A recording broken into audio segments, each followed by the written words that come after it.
Well, essentially, we are seeking to strengthen the ties that exist between South Africa and Saudi Arabia, but we also have a very strong objective of building a much more expanded economic relations.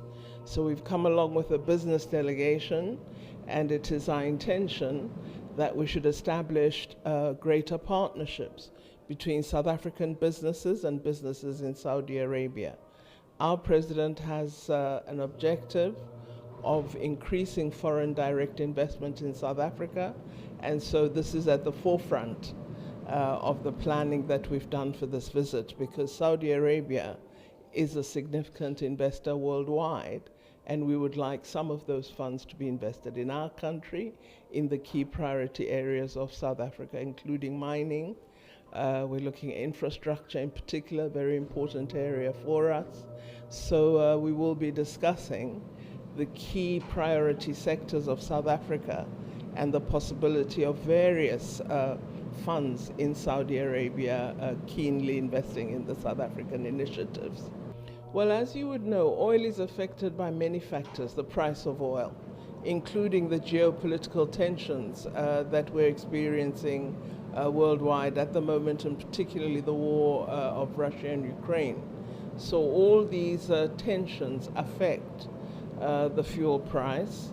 Also, the economic fallout in the United Kingdom is having an impact on our various economies, because these are all large economies. The trade rules conflict between USA and China. So all these tensions taken as a whole have an impact on a range of commodity prices. We had discussed previously with Saudi Arabia the possibility of increasing the refining capacity in South Africa with the likelihood of a refinery in KwaZulu-Natal. We need to continue to pursue those discussions because they haven't come into fruition as yet. But this remains an important objective, because if we increase South Africa's refining capacity, at least in terms of storage, we then would have a fallback should there be challenges with respect to access to petroleum. Well, I think all leaders today should discuss the geopolitical tensions. Both Saudi Arabia and South Africa are members of the G20. We're aware of worrying issues of food insecurity in various parts of the African continent. G20 has made specific commitments to assist countries that are confronted by food insecurity, and has taken a keen interest in the initiatives of the UN Secretary General to get grain out of Ukraine and out of Russia, and to get it to those countries that are the usual purchasers of wheat from these two huge wheat-producing nations.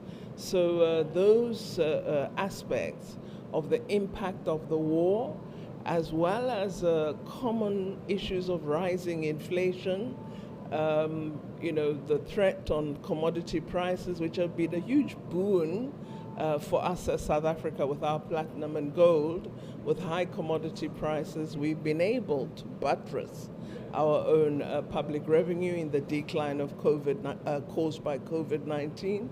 So just strengthening our economy, building stronger ties between the Middle East and Africa, because there is a plan for an Arab-Africa summit, which should take place in 2023, to continue a momentum that had been built up prior to the COVID-19 pandemic. So all of these would form a basket of issues that would be discussed. And I'm sure there are other areas on which the President would want to brief the Prime Minister of Saudi Arabia, as well as His Majesty.